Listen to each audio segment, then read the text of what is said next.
Appreciate it, Cole. So, look, the third day is where you can find the hidden gems. Lance, we've been spending a lot of time this year trying to find some of those guys that we think would be really good players. On day 3, who's a hidden gem that they could find? I think Perry Nickerson from Tulane, the cornerback, that's one of my hidden gems, to be honest with you. When I watched him on tape, all he does is stick wide receivers. I mean, mirror and match is beautiful. He can do it out of his back pedal. He can do it out of the cuts.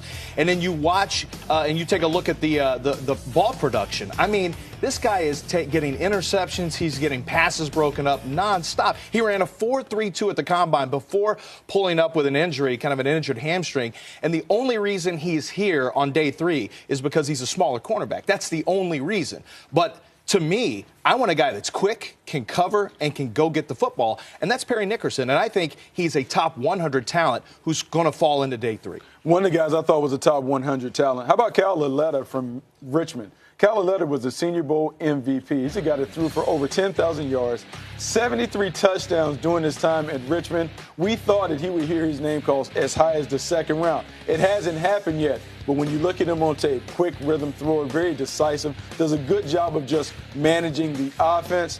At this stage of the draft, you're looking for someone with developmental potential. Yeah. I believe a lot of teams saw him as like a Jimmy Garoppolo type prospect. Look for him to go very, very early in the 4th round. A good decision maker, too, which is what you want. You know, a guy that I thought, and I know you feel the same way, Deon Cain, wide receiver from Clemson. Yeah. This is wide receiver U right now at Clemson. And with Deon Cain, I see a guy with good size, with really good speed down the field. So he can attack you on levels 1, 2, and 3.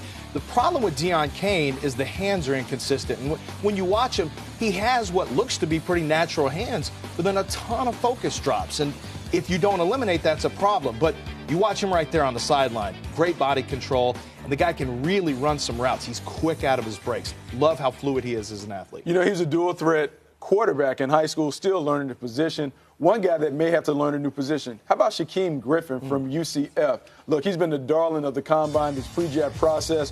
You admire his story, but really, when you turn on the tape, you should admire his game. This is a guy that was the Defensive Player of the Year in his conference. Does a great job pursuing. I think the big issue when it comes to Griffin is trying to figure out what position to put him at. He's a little undersized to play DN, not quite agile enough to be a defensive back. I believe someone is going to view him as a special team standout and create a role for him. Somewhere at day 3, he's going to get his opportunity to be invited into the National Football League. So I'm going to send it back over to you, Cole. You had some nice stories with your guys over there. I remember seeing James Jones. James Jones wasn't rated 132. He's making that up. 132. I wouldn't tell stories. I was way at the bottom. The truth comes out. 132.